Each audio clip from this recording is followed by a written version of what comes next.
আজকে পারিবারিক ভাঙন বলেন, ব্যক্তি পর্যায়ের আত্মিক ধ্বংসই বলেন, সমাজের বিপর্যয় বলেন, যাই বলেন, পিছনে একটা বড় কারণ আছে। সেটা হলো আল্লাহ থেকে দূরে থাকা মানুষ, আল্লাহ থেকে হতাশ হয়ে যাওয়া। আর এই কাজটা শয়তান করিয়েছে মানুষকে আল্লাহ থেকে দূরে সরানোর জন্য। কিন্তু আল্লাহ রাব্বুল আলামিনের কাছে কেউ যদি যেতে চায়, মন থেকে যদি আল্লাহকে একটা বারও ডাকে, আল্লাহ পাক এক ডাকের মাধ্যমেও তার গুনাহ মাফ করতে পারে। দুজন ব্যক্তির ঘটনা পড়লাম। একজন ব্যক্তি প্রচন্ড রকম আবেদ, প্রচুর ইবাদত করে। আপনারা জানেন ইবলিসও কিন্তু আবেদ ছিল, ইবলিস কিন্তু প্রচুর ইবাদত করেছে। এখন ওই ব্যক্তির একজন বন্ধু ছিল, এটা বানু ইসরাইলের ঘটনা। তো সেই বন্ধু পাপী ছিল, বিভিন্ন কবিরা গুনাহ করত। আর এই আবেদ ব্যক্তি বারবার তাকে নসিহত করত, গুনাহ ছেড়ে দাও, তুমি পাপ করছো, গুনাহ ছেড়ে দাও। তখন সেই ব্যক্তি যে পাপ করছে সে বলতো যে আল্লাহ কি তোমাকে আমার রক্ষক বানিয়েছেন? আল্লাহ কি তোমাকে আমার উপর দারোগা বানিয়েছেন? আমাকে আল্লাহর হাতে ছেড়ে দাও, আমাকে নসিহত করতে শোনা। একদিন এই আবেদ ব্যক্তি তার বন্ধুকে একটা জঘন্য পাপ করতে দেখলো, এমন একটা পাপ যেটা দেখে তার মনে ধারণা আসলো এটা চরম জঘন্য একটা কাজ। তখন সে মুখ ফসকে বলে ফেলল যে আল্লাহ তোকে আর মাফ করবে না, আল্লাহ তোকে জান্নাত দিবে না। আল্লাহ রাব্বুল আলামিন মালাকুল মউতকে এই দুজনের কাছে পাঠালেন, দুজনের রূহকে কবজ করা হলো। এবার আল্লাহ পাক তার সামনে তাদেরকে উপস্থাপন করে বললেন যে তোমাকে আমার রহমত সম্পর্কে কে গ্যারান্টি দিয়েছে যে আমি কাউকে রহমত করব কি করব না? যাও, আমি তোমাকে জাহান্নামে পাঠালাম, ওই ব্যক্তি যে আমার রহমত প্রত্যাশা করেছে আমি তাকে জান্নাত দিয়ে দিলাম। দেখুন, এই হাদিসটা শুনলে মনে হয় বাহ্যিক হয়তো বা মুখের একটা কথার কারণেই সে জাহান্নামে চলে গেল। আসলে বিষয়টা এমন না। বিষয়টা আমি আপনাকে বোঝাচ্ছি। বিষয়টা হচ্ছে ইবলিসের মতো। ইবলিস কিন্তু শুধু মন থেকেই বলেনি যে খলাকতানি মিন নার ওয়া খলাকতাহু মিন তিন, আমি কেন তাকে সিজদা করব আদমকে? আদম তো মাটির তৈরি আর আমি তো আগুনের তৈরি। এটা ইবলিসের শুধু মৌখিক স্টেটমেন্ট ছিল না, কারণ কি ছিল? আবা ওয়াস্তাকবার, সে উদ্ধত হয়েছিল, অহংকার প্রদর্শন করেছিল। ভিতর থেকে ইন্টারনালি সে অহংকারী ছিল, সে আন্ডার এস্টিমেট করে কথাটা বলেছে, শুধু মৌখিকভাবে বলে নাই। কিন্তু ঠিক এই ব্যক্তির ঘটনা এমনই, সে মন থেকে অহংকারী হয়ে উঠেছিল, যদিও বা সে আবেদ ছিল। এখানে আমরা যারা প্র্যাকটিসিং মুসলিম হওয়ার চেষ্টা করছি, আমাদের জন্য এখানে নিদর্শন আছে। অচত নামাজ পড়েই ভেবে বসবেন না যে অনেক কিছু করে ফেলছে, এক চিল্লা দিয়ে মনে করে ফেলবেন না যে দিনের জন্য অনেক কিছু করে ফেলছে। একটা হজ করেছেন, ওমরা করেছেন, সিয়াম রেখেছেন, দিনের জন্য দান সদকা করেছেন, একটা মাদ্রাসা মসজিদ করেছেন, ভেবে বসবেন না আপনি সব অনেক কিছু করে ফেলেছেন এবং অন্যরা সব ককরোচ তেলাপোকা, ওরা জাহান্নামে যাবে, এমনটা মনে করবেন। জানি না আমরা যে কার আমলের কতটুকু আল্লাহর কাছে কবুল হচ্ছে। তো এখানে এই ব্যক্তির সমস্যা ছিল এই, সে নিজের আমলটাকে অনেক ভারী মনে করছিল এবং সে স্টেটমেন্ট দিয়ে ফেললো যে তোকে আল্লাহ পাক মাফ করবেন। এই একটা কথা মন থেকে বলার কারণে তার ইহকাল পরকাল দুটা বরবাদ হয়ে গেল, সে জাহান্নামে চলে গেল। ঠিক আরেক ব্যক্তির ঘটনা আছে এমন, এগুলো সবগুলো রেফারেন্স আছে। এক ব্যক্তি প্রচুর ইবাদত করত, আল্লাহ পাক তার ইবাদত করার জন্য পাহাড়ের চূড়ায় একটা সুন্দর ব্যবস্থাও করে দিয়েছিলেন। সেখানে ডালিম গাছ হতো, ঝর্ণা আসতো, খাবারের কোনো অভাব নাই। হাদিস এসেছে 500 বছর সে ইবাদত করেছে। কত বছর? কিয়ামতের মাঠে এই ব্যক্তির অবস্থা এমন হবে, তাকে জান্নাতে প্রবেশ করানোর জন্য নিয়ে যেতে বলা হবে যাও আমার রহমতে জান্নাতে চলে যাও। আল্লাহ পাক তাকে এই কথাটা বলবেন, কিন্তু এই ব্যক্তি বলবে আমার আমলের কারণে, আল্লাহ পাক বলবেন আমার রহমতে জান্নাতে চলে যাও। ব্যক্তি বলবে আমার আমলের কারণে। আল্লাহ রাব্বুল আলামিন তখন তাকে দেওয়া সমস্ত নেয়ামতগুলোকে এক পাল্লায় করবেন আর তার সমস্ত আমলকে আরেক পাল্লায় করবেন। তারপর দেখা যাবে আল্লাহর সমস্ত নেয়ামত তার একটা চোখের সমান হয় নাই। কথা কি বুঝতে পারছেন? একটা চোখের যে নেয়ামত আল্লাহ পাকের, সমস্ত আমল ও 500 বছরের ইবাদত এতটুকু হয়নি। তারপর তাকে বলা হবে ওকে জাহান্নামে নিয়ে যাও। এবার জাহান্নামে যাওয়ার সময় সে বলবে, আল্লাহ তোমার রহমতে আমাকে মাফ করে দাও। তখন আল্লাহ পাক তাকে আবার ডেকে নিয়ে আসবে, বলবেন যে তোমাকে যে আমি ইবাদত করার জায়গা করে দিয়েছিলাম, এটা কি তুমি নিজে করেছো না আমি করেছি? সে বলবে, আপনি করেছেন। তোমাকে যে আমি সৃষ্টি করেছিলাম, তখন কি তুমি কোন আমল করেছিলে? বলবে, না। তাহলে তোমাকে যে সৃষ্টি করেছি আমি, এটা কি তোমার আমলের কারণে? না। তোমাকে সারা দুনিয়াতে এত নিয়ামত দিয়েছি, এটা কি তোমার আমলের কারণে? সে বলবে, না। তখন তাকে জান্নাতে প্রবেশ করানো হবে। কিয়ামতের মাঠে এমন অনেক ঘটনা ঘটবে যেটা আমাদের চিন্তার বাইরে। আরেকজন ব্যক্তিকে ডেকে আনা হবে, যে ব্যক্তি একটা দুটা নয় বরং 100টা খুন করেছে। সে 99 জন মানুষকে হত্যা করার পর ফতোয়া খুঁজে বেড়াচ্ছিল যে আমার তওবা কবুল হবে কিনা। একজন আবেদের কাছে গিয়েছে। আবেদ আর আলেম কিন্তু এক জিনিস না। আবেদ মানে যে প্রচুর ইবাদত করে, তার জ্ঞান কম, সে শুধু জানে কিভাবে ইবাদত করতে হয়। আলেম হচ্ছে সে যে শরীয়তের গভীর জ্ঞান জানে, আবার ইবাদতও করে। আবার যারা জ্ঞান আছে আমল নাই, সেও কিন্তু প্রকৃত আলেম না। প্রচুর জ্ঞান আছে কিন্তু জ্ঞান অনুযায়ী আমল করে না, সেও কিন্তু প্রকৃত আলেম নন। এবার আসেন তো, এই আবেদের কাছে গিয়ে সে বলছে, আমার কি ক্ষমা হবে? আমি 99টা খুন করেছি। সে বলল, তোমার আবার ক্ষমা? তোমার ক্ষমা নাই। তখন এই ব্যক্তি এই আবেদকে হত্যা করে 100টা খুন পূর্ণ করলো, ওকেও সে মেরে ফেলছে। আমার ক্ষমাই হবে না তো তোর বেঁচে থাকার কি দরকার, তুইও মর। কি বুঝতে পারলেন? বর্তমান বিশ্বের উগ্র মাথার পলিটিশিয়ানদের মতো অবস্থা। আমার দেশের সমস্যা, তোর দেশ পারমাণবিক বোমের উড়াই দিব, মানে এরকম একটা অবস্থা। তো আল্লাহ রাব্বুল আলামিন এই ব্যক্তির মধ্যে একটা চেতনা তৈরি করলেন যে আমাকে তওবা করতে হবে। সে তখন সার্চ করতে লাগলো আরো কোনো আলেম আছে কিনা। এরপর অনেক দূরে একজন আলেমের সন্ধান পাওয়া গেল। সে সেখানে গেল, তাকে গিয়ে বলল, আমার কি ক্ষমা হবে? সে আলেম তাকে বলল, হ্যাঁ, তোমারও ক্ষমা হতে পারে। যাও, তুমি ইস্তেগফার করো এবং এই এলাকা থেকে অন্য এলাকায় চলে যাও। মানে যে এলাকায় তুমি অনেক দিন ছিলে, যেখানে তুমি অনেক পাপ কাজ করেছো, এখানে থাকার দরকার নাই। তওবা করে তুমি অন্য কোথাও চলে যাও, নতুন একটা জীবন শুরু করো। এখানে থাকলে হবে কি, তোমার স্মৃতিগুলো তোমাকে তাড়িয়ে বেড়াবে এবং মানুষ তোমাকে খারাপ নজরে দেখতেই থাকবে, তুমি তখন কষ্ট পাবে। এজন্য তুমি চলে যাও। তো চলে যেতে যেতে সে রাস্তায় ইন্তেকাল করে। এবার তার রূহ নিবে কে? এই জন্য দুদল ফেরেশতা আসছেন, জান্নাতি এবং জাহান্নামী। তাদের মধ্যে বাক বিতরটা হচ্ছে কে রূহ নিয়ে যাবে। তো জাহান্নামের ফেরেশতারা বলছেন, সে এতগুলো খুন করেছে, তার রূহটা আমরা নিব। আর জান্নাতি ফেরেশতারা বলছেন, না, সে তওবা করতে এসেছিল, অতএব সে আল্লাহর অভিমুখী হয়েছে, তার রূহটা আমরা নিব। আল্লাহ পাক এখানে একটা কৌশল করলেন। আল্লাহ পাক ফেরেশতাদেরকে বললেন, তোমরা রাস্তাটাকে পরিমাপ করে দেখো, যেদিকে যাচ্ছিল তার পরিমাপ বেশি নাকি যেখান থেকে এসেছে ওর পরিমাণ বেশি। আল্লাহ পাক জমিনকে আদেশ করলেন, হে জমিন, তুমি প্রশস্ত হয়ে যাও। এবার পরিমাপ করে দেখা গেল সে তওবার দিকে আসছিল, এর পরিমাণটা বেশি। একটা কাজের ওসিলা আল্লাহ পাক তাকে মাফ করে দিলেন। মনে রাখবেন, এটা মৌখিক বিষয় ছিল না, সে মন থেকে, ভিতর থেকে কিন্তু সে আল্লাহর প্রতি অনুগত হয়েছে। এই মনের বিষয়টা আল্লাহ ছাড়া কেউ জানে না। আপনি দেখতে পারেন সমাজে অনেকে দাড়ি, টুপি, পাগড়ি, জুব্বা সব লাগিয়ে ঘুরছে, তো বিশ্বাস করেন তাদের মনটা এমনও হতে পারে যে জানোয়ারের চেয়েও কুৎসিত, এমনও হতে পারে। আবার আপনি দেখবেন সমাজে এমন অনেক মানুষ ঘুরছে যারা হয়তো অনেক পাপে লিপ্ত মনে হচ্ছে, কিন্তু মনের মধ্যে সততা আছে। আর যার মনের মধ্যে সততা আছে, আল্লাহ বা কোনো না কোনো দিন ইনশাআল্লাহ তাকে হেদায়েত দিবে।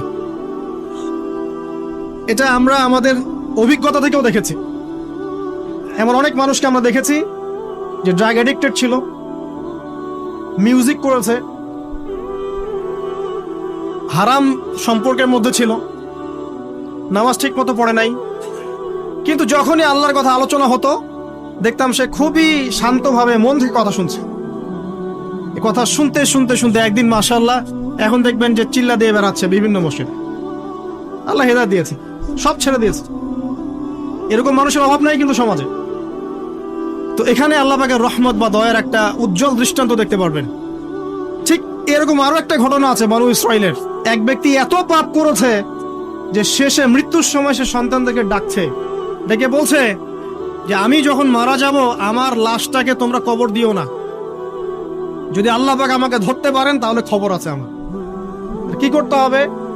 সে বলছে যে আমার দেহটাকে তোমরা পুড়িয়ে ফেলবে এবং পুড়িয়ে ফেলার পরে ছাইগুলোকে একত্রিত করবা, করে অর্ধেক ছাই সমুদ্রে ভাসিয়ে দিবা, অর্ধেক ছাই বাতাসে উড়িয়ে দিবা। সন্তানরা তাই করলো। মৃত্যুর পর আল্লাহ পাক এই সমুদ্র এবং জমিনকে বাতাসকে আদেশ করলেন যে তোমরা ছাই জড়ো করে দাও। আর মানুষ আর জিন আল্লাহর কথা না শুনলেও এই প্রকৃতি আল্লাহ পাকের কথা শোনে। বিজ্ঞান বলে প্রকৃতি থেকে সব হচ্ছে। কি প্রকৃতি? প্রকৃতি কি, কাকে বলে? মানুষকে আল্লাহর ইবাদতকে বাদ দিয়ে প্রকৃতি পূজায় নিয়ে গেছে। এই পুরো প্রকৃতি আর মহাবিশ্ব এক আল্লাহর ইবাদত করে। কে সৃষ্টি করলো প্রকৃতি? প্রাকৃতিক ভাবে হয়েছে সবকিছু বলে, আল্লাহ থেকে হয়েছে বলা যাবে না। বললে আপনি মৌলবাদী হয়ে যাবেন। আল্লাহ শব্দ ইউজ করলে আপনি মৌলবাদী হয়ে যাবেন। ধর্মতাত্ত্বিক শব্দগুলোকে আস্তে আস্তে উঠিয়ে দেওয়া হয়েছে। দেখবেন যুক্তি, বিজ্ঞান, দার্শনিক শব্দগুলোকে আনা হয়েছে। এটাও টেকনিক্যালি করা হয়েছে। কোন সেকুলার মিডিয়াতে আপনি দেখবেন না ইনশাআল্লাহ বলছে। ইনশাআল্লাহ প্রমাণ করবে যে আপনি আস্তিক না নাস্তিক। তো প্রকৃতিকে আল্লাহ পাক আদেশ করলেন, এই সমুদ্র ছাই জড়ো করো, এই বাতাস ছাই জড়ো করো। তারা ছাই জড়ো করে দিল। এই ব্যক্তিকে বলা হচ্ছে তুমি জীবিত করে আল্লাহ পাক বলছেন তুমি যে এই কাজটা করেছিলে, লিমা ফাআলতা হাদা, তুমি এই কাজটা কেন করেছো? তখন এই ব্যক্তি উত্তর দিচ্ছে, মিন খাশিয়াতিকা ইয়া রাব্বি ওয়া আনতা আ'লাম।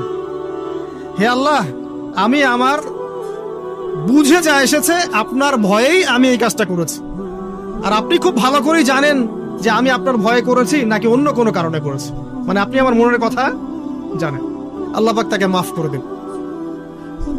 আপনাদেরকে আমি সেই ব্যভিচারী মহিলার কথাও মনে করাই।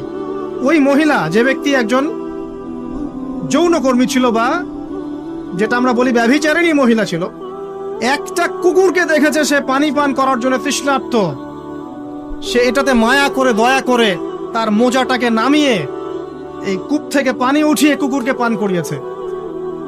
এই একটা কাজের বদৌলতে আল্লাহ রাব্বুল আলামিন এই ব্যভিচারী মহিলাকে মাফ করে জান্নাত দিয়ে দিয়েছে।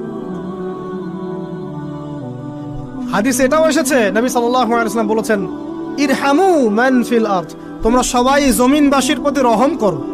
জমিনে মুসলিমই থাকতে হবে, তাদের প্রতি রহম করতে হবে এমন নয়, জমিনবাসী যারাই আছে সবার প্রতি রহম করো, জাতি ধর্ম বর্ণ নির্বিশেষে। এমনকি পশু পাখির প্রতিও দয়া করো। ইরহামু মান ফিল আরদ, জমিনে যারা আছে সবার প্রতি রহম করো। ইয়ারহামুকুম মান ফিস সামা, যিনি আসমানে আছেন তিনি তোমাদের প্রতি রহম করবেন ইনশাআল্লাহ। ইসলাম এই কথাগুলো বলেছে 1400 বছর আগে। আজকের এই বিশ্বের সোকল্ড এই মডার্ন বিশ্বে যেখানে মানুষের রক্তের কোনো দাম নাই, সেখানে ইসলাম পশু পাখির অধিকার নিয়ে কথা বলেছে 1400 বছর আগে। কাদেরকে কি শিখাতে আসেন? কোরআন এবং সুন্নাহর বাইরে অভ্রান্ত সত্যের কোনো উৎস আছে? এখানে যা আছে তাই চূড়ান্ত। মানতে চাইলে মানেন, না মানতে চাইলে জাহান্নামে যান, কেউ তো বাধ্য করছে না। লাকুম দীনুকুম ওয়ালিয়া দিন। আল্লাহ পাকের রহমত দেখেন। আরেকটা ঘটনা আছে এমন, একটা বিড়ালকে বেঁধে রেখেছিল এক মহিলা, খাবার দেয় নাই, কষ্ট দিয়েছে। একটা বিড়ালকে খাবার না দিয়ে কষ্ট দেওয়ার কারণে এই মহিলাকে আল্লাহ পাক জাহান্নামে পাঠিয়েছে। এরকম কত ঘটনা আছে। এই ঘটনাগুলো হাদিসের পাতায় বর্ণিত আছে। কোরআনে কি বলছে দেখুন। কোরআনে আমি কয়েকটা পয়েন্ট আপনাদেরকে খালি বলছি। এটা নিয়ে আমি সকালে ভাবছিলাম। আল্লাহ পাক আদম আলাইহিস সালামকে সৃষ্টি করেছেন আমরা সবাই জানি, কিন্তু আল্লাহ পাক সূরা সাদের মধ্যে বলছেন ইবলিসকে, হে ইবলিস, তোমাকে কিসে বারণ করলো আদমকে সেজদা করতে, যে আদমকে আমি নিজের হাত দিয়ে সৃষ্টি করেছি। আল্লাহ রাব্বুল আলামিন যে আমাদেরকে এত যত্ন করে ভালোবেসে সৃষ্টি করেছেন, এটা কি আল্লাহ পাকের দয়ার নিদর্শন নয়? মহাবিশ্বের অন্য কোন মাখলুক সৃষ্টির ব্যাপারে আল্লাহ পাক বলেন নাই খলাকতু বিয়াদাই, আমি নিজ হাতে তাকে সৃষ্টি করেছি। শুধু সৃষ্টি নয়, সৃষ্টি করার পর আল্লাহ পাক তাকে সমস্ত নাম শিক্ষা দিয়েছেন। এই যে জ্ঞান শিক্ষা দেওয়া, জ্ঞান, এটা আল্লাহ পাকের সবচেয়ে বড় নিদর্শনগুলোর মধ্যে অন্যতম। এবং আল্লাহ পাকের সবচেয়ে বড় দয়া, আমার মত এটা, মানব জাতির উপরে আল্লাহ পাকের সবচেয়ে সবচেয়ে বড় দয়াটা হচ্ছে কি জানেন? আল্লাহ পাক আমাদেরকে জ্ঞান শিক্ষা দিয়েছেন, ওহী নাজিল করেছেন। এটা সব কিছুর ঊর্ধ্বে। কারণ আপনি তওবা করবেন, জ্ঞান লাগবে। নামাজ পড়বেন, জ্ঞান লাগবে। রোজা রাখবেন, জ্ঞান লাগবে। যাকাত দিবেন, ইলম লাগবে। আপনি দিনের যে কোনো আমল করেন, ইলম লাগবে। জান্নাত জাহান্নামের পথ খুঁজে পেতে হলে ইলম লাগবে। দেশ চালাবেন, ইলম লাগবে। অর্থনীতি চালাবেন, ইলম লাগবে। ইলম ছাড়া কিছু নাই, ইলমের উপরে কিচ্ছু নাই। এই ইলমটা আল্লাহ পাক কাকে শিক্ষা দিয়েছেন? আদম আলাইহিস সালামকে। আমরা তো শিখেছি সমাজবিজ্ঞান বইগুলোতে যে আমাদের পূর্বপুরুষরা নাকি গুহায় থাকতো আর গাছের ছাল পাতা খেয়ে থাকতো, তাই না? লতা পাতা খেয়ে থাকতো, গাছের ছাল পাতা খেয়ে থাকতো, পোশাক পরতো আর কি। বোগাস, ডাহা, মিথ্যা কথা। আল্লাহ রাব্বুল আলামিন সূরা বাকারা এবং সূরা আরাফ পড়ে দেখেন, আল্লাহ পাক বলছেন যে আদম আলাইহিস সালামকে আল্লাহ পাক সমস্ত নাম জ্ঞান শিক্ষা দিয়েছেন। মহাবিশ্বের যে প্রয়োজনীয় জ্ঞানগুলো আছে সেগুলো আল্লাহ পাক আদমকে শিখিয়েছেন আলাইহিস সালাম। ওয়াল্লামা আদামাল আসমাআ কুল্লাহা, আল্লাহ পাক আদমকে সমস্ত নাম শিক্ষা দিয়েছেন। আমাদের পিতা মাতারা মূর্খ ছিলেন না, তারা সৃষ্টি থেকেই জ্ঞানী ছিলেন। আদম আলাইহিস সালামের পারমাণবিক বোম বানানোর কোনো প্রয়োজন ছিল না। ছিল? বানান নাই। আপনার মধ্যে এই জ্ঞানটা আসছে কিভাবে? বাই ডিএনএ আপনি জ্ঞান পাচ্ছেন, কারণ আমরা আদম সন্তান। অনেক জ্ঞান আমাদের ভিতরেই আছে, এগুলো চর্চার মধ্য দিয়ে, গবেষণার মধ্য দিয়ে প্রস্ফুটিত হয় মাত্র। জ্ঞান ভিতরে আছে আমাদের।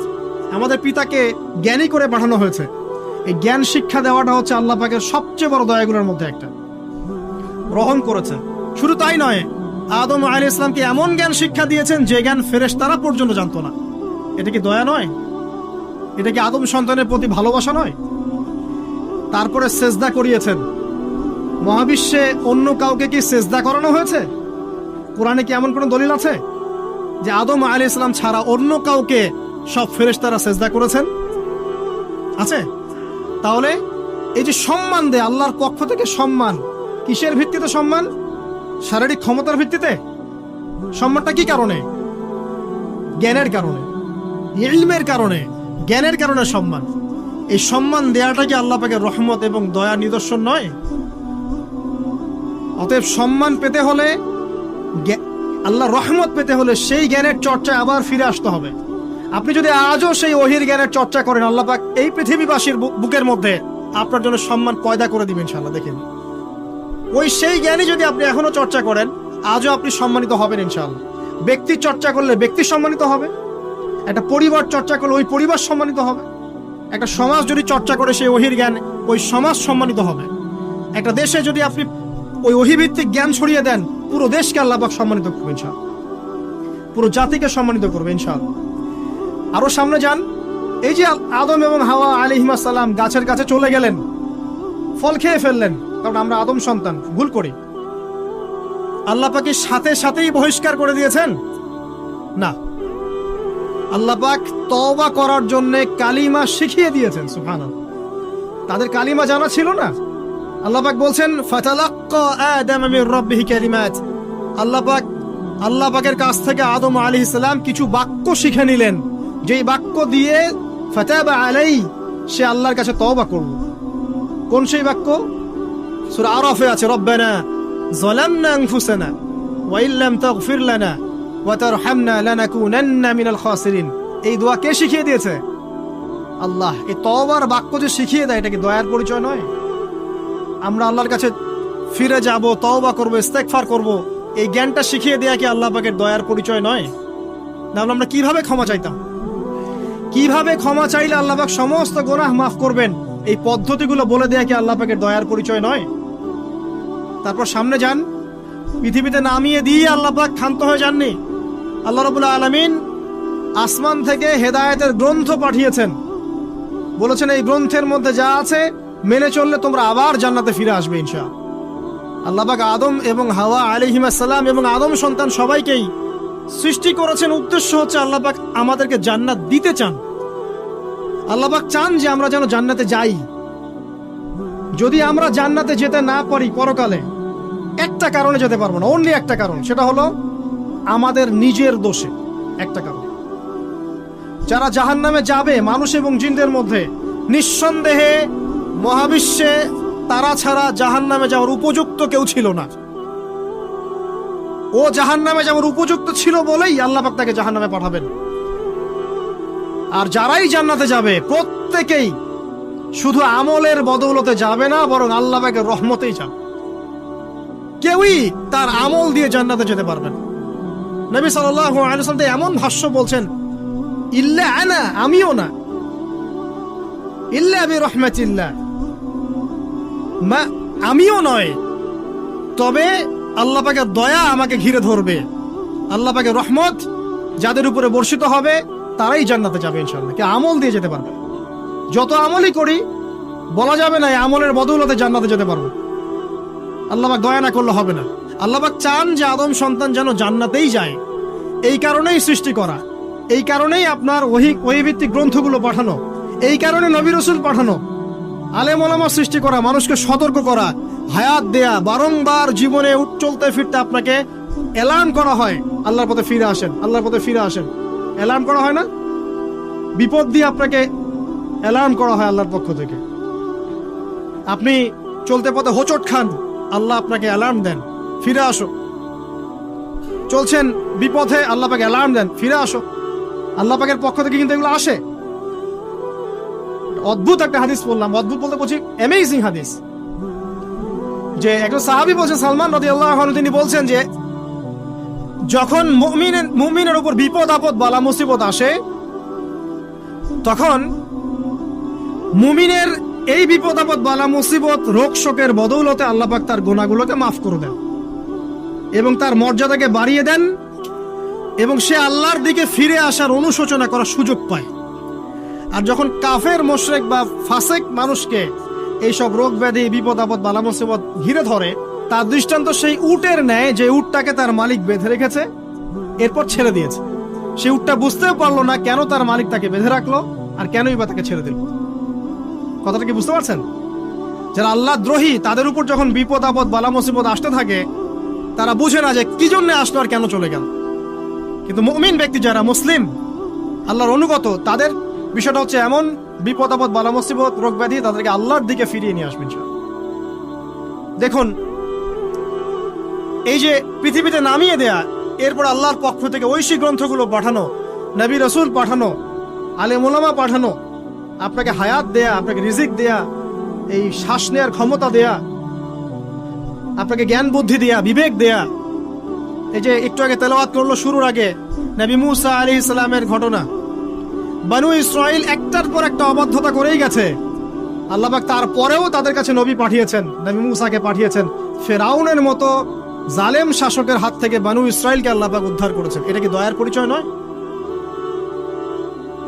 নবী মুসা আলাইহিস সালাম গাছের নিচে বসে আছেন, খাবার নাই, বাসস্থান নাই, কিচ্ছু নাই, বরং তার গায়ে একটা অপবাদ দেওয়া হয়েছে যে তিনি নাকি একজন মানুষকে খুন করেছেন, অথচ তার ইন্টেনশন সেটা ছিল না। তিনি একটা ঘুষি দিয়েছেন লড়াই থামানোর জন্য, ওই এক ঘুষিতেই সেই ব্যক্তি ডেড। এবার তিনি গাছের নিচে বসে দোয়া করছেন, রব্বি ইন্নী লিমা আনজালতা ইলাইয়া মিন খায়রিন ফাকির। আল্লাহ, আমি নিঃস্ব অসহায় হয়ে এখানে বসে আছি, তুমি আমার উপর তোমার যে রহমত পাঠাবে আমি তার ভিখারি হয়ে বসে আছি। দোয়া করার সাথে সাথেই ওই শুআয়ব আলাইহিস সালামের মেয়ে হেঁটে হেঁটে চলে আসলো। তিনি স্ত্রী পেলেন, তিনি শ্বশুর পেলেন, একজন নবী পরিবার পেলেন, বাসস্থান পেলেন, চাকরি পর্যন্ত পেলেন। 8 বছর তিনি রাখালি করেছেন শুআয়ব আলাইহিস সালামের ফার্মের মধ্যে।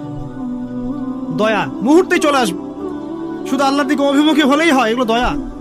আইয়ুব আলাইহিস সালামের কথা মনে আছে না? দীর্ঘদিন রোগে ভুগছেন, চিকিৎসা হচ্ছে না, ভালো হচ্ছে না, শেফা হচ্ছে না। এখানে যারা আধ্যাত্মিকত্ব নিয়ে পড়াশোনা করেন, লেখালেখি করেন, তারা বলেছেন তাদের কিছু কিতাবের মধ্যে, রোগটা যখন এমন একটা পর্যায়ে চলে আসলো যে তিনি জিহ্বাটা নড়াতে পারছেন না, কারণ তিনি আল্লাহ পাকের জিকির করতে প্রচন্ড ভালোবাসতেন। এক পর্যায়ে রোগটা এমন একটা জায়গায় চলে আসলো যে জিহ্বাটা তিনি নড়াতে কষ্ট হচ্ছে।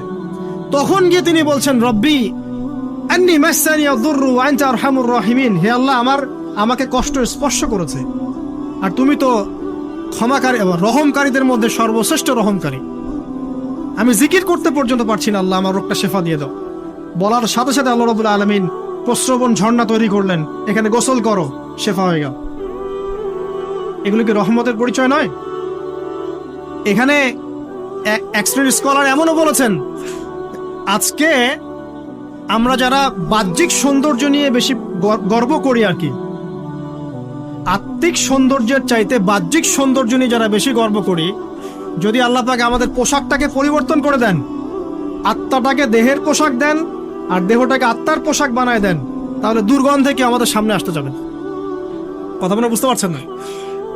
আইয়ুব আলাইহিস সালামের আত্মাটা ছিল পবিত্র, পরিশুদ্ধ, তার দেহের মধ্যে রোগ হয়েছিল।